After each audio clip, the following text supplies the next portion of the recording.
In the name of Allah, the most gracious, the most merciful.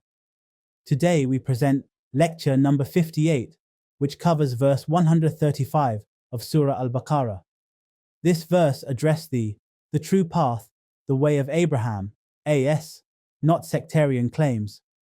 Up to this point, we've covered the first 134 verses of Surah Al-Baqarah in concise, meaningful lectures. If you're new to the channel and want to understand the Quran deeply, I highly recommend listening to the 15 introductory lectures and all lectures from Surah Al-Fatiha to this point so you can maintain the proper sequence and understanding of the Quran. Let us now begin with verse 135. Bismillahir Rahmanir Rahim. وَقَالُوا كُونُوا هُودًا أَوْ نَصَارَى تَهْتَدُوا قُلْ بَلْ مِلَّةَ إِبْرَاهِيمَ حَنِيفًا وَمَا كَانَ مِنَ الْمُشْرِكِينَ. They say, be Jews or be Christians, then you will be rightly guided. Say to them, no, follow exclusively the way of Abraham, who was not one of those who associate others with Allah in his divinity. The words of the verse. وَمَا كَانَ مِنَ الْمُشْرِكِينَ.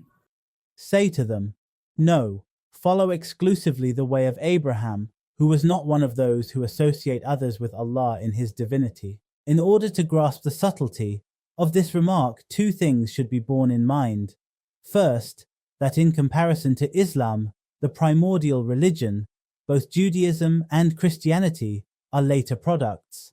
The name Judaism, as well as the characteristic features and elaborate body of laws and regulations associated with it, emerged during the 3rd or 4th century BC. As for Christianity, in the sense of the body of dogmas and theological doctrines which characterize it, it came into existence long after Jesus, peace be on him.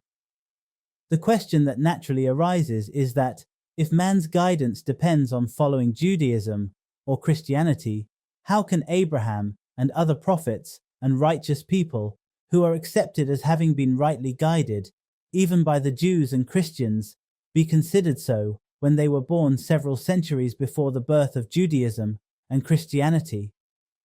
If they were rightly guided, from whom did they receive their guidance? Obviously, their source of guidance and inspiration was neither Judaism nor Christianity, since in their times these did not exist.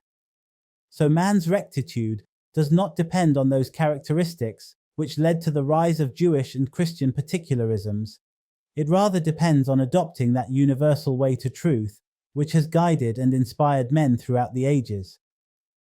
Second, the scriptures of the Jews and Christians attest that Abraham believed that worship, adoration, service and obedience were due to God alone, and that it was his mission to have none associated with God in his attributes and rights. Since polytheistic elements had made inroads into Judaism and Christianity, it was obvious that both had strayed from the way of Abraham. Alhamdulillah, we have completed lecture number 58, covering verses 135 of Surah Al-Baqarah, including its translation and interpretation. Insha'Allah, in the next lecture, we will begin with verse 136. May Allah grant us the ability to understand the Quran and act upon its teachings. Keep seeking and spreading the truth. See you in the next session, Insha'Allah, and Allah Hafiz.